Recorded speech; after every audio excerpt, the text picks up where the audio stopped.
Komandos Max One projektą kviečiu pakomentuoti komisijos narė Irena Kliubovičiūtė. Ponia Irena ateina, paplokit jai. Aš tikrai labai atsiprašau, kad vėlavau.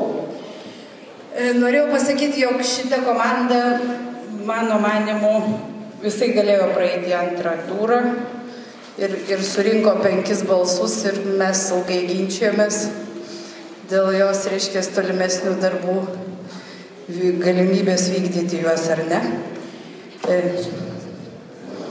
Niekas sako, dar nežino, tai vat šita komanda nepraėjo. O kadangi aš buvau viena aršiausių tos komandos, reiškia, gynėjų, tai dabar turėčiau susakyti, kokie buvo šito darbo privalumai, o jų buvo nemažai.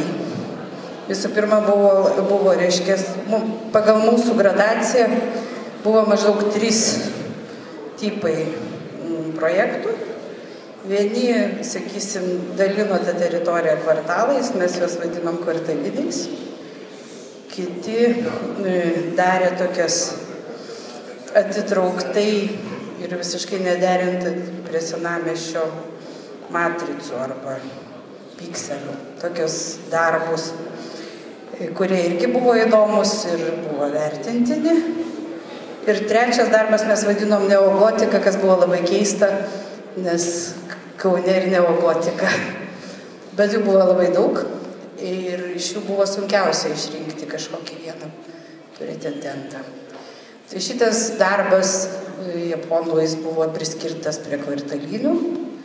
Buvo tikrai įdomiai suskirstytas ir labai teisingai, reiškia, urbanistiniu požiūriu visa teritorija, atidalinta vidiniam gatvėm, labai gerai buvo spręsta vidinės erdvės, tikrai gerai buvo išspręsta funkcija ir kaip Brazina buvo labai smagu pamatyti, kągi daroma su išskastom žemėm, tai yra supilamas kalnelis. Iš silpnesnių vietų, nors man taip neatrodė, buvo pažymėta faktiškai upės prieigos, ta visa promenada, jie paliko. Bet jie buvo taip apsisprendę, tiesiog tokia, kokia jinai yra dabar. Daugelis sprendė ją kitais metodais ir tie sprendiniai irgi buvo įdomus. Tai turbūt vienas silpnesnių vietų buvo šitas požiūris į upę. Deja, šitas darbas surinko tik 5 balsus ir toliau turbūt darbo nebetęs. Tai va tokia mano liūdna žinia, bet aš juos labai norėčiau pasveikinti ir paplokit jiem, jie labai faini. Dėkui, ponia Irena, iš komentarus. Norėčiau pakviesti poną Dalių Šarakauską, kurie pakomentuos komandos GSGS darbą.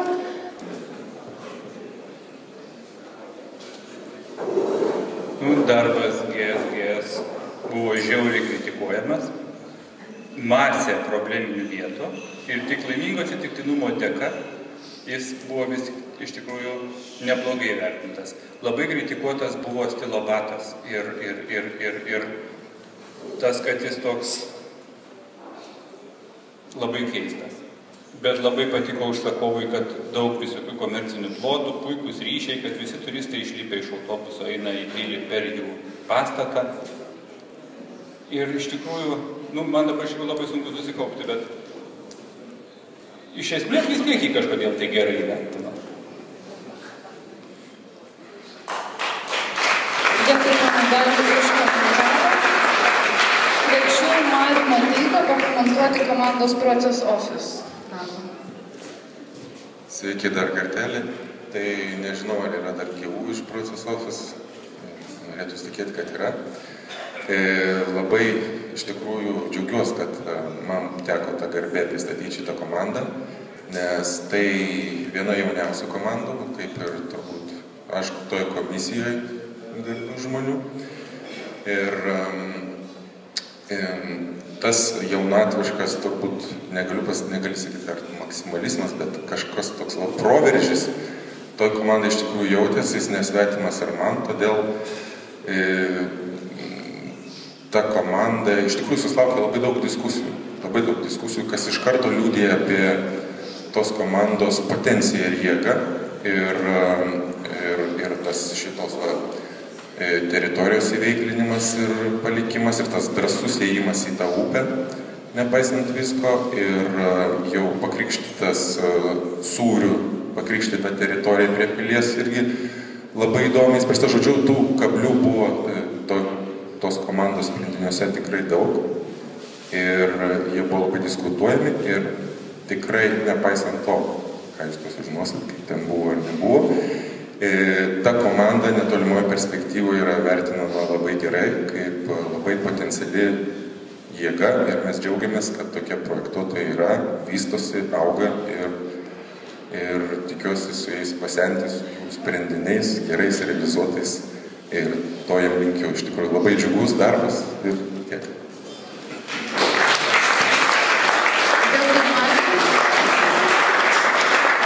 Kviečiu ponę Rimantę Gudienę pakomentuoti komandos AXN plus ko darbą.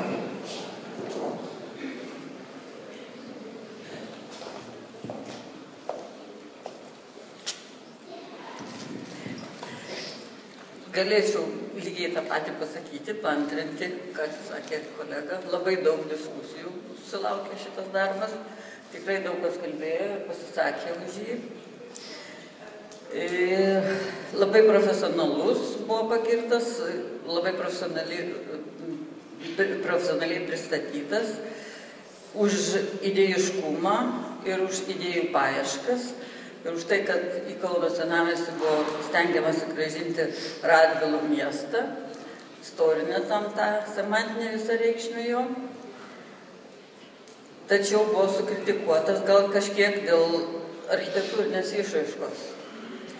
Buvo keletas nuomonių, kad visgi tai galbūt daugiau Klaipėdos, gal kitų jūrų ar upių miestų atstovas. Tai tiek, o šiaip darbas labai visiems patiko. Sveikinam. Dėkui, ponė Rimantė. Mindaugą Pakalnį kviečiu pakomentuoti komandos Cares & Brands Landscape Architecture and Urban Planning darbą. Okay, as it was international team, I will try to speak English. I think everybody will understand me. So, everybody in the jury was very clear about the project.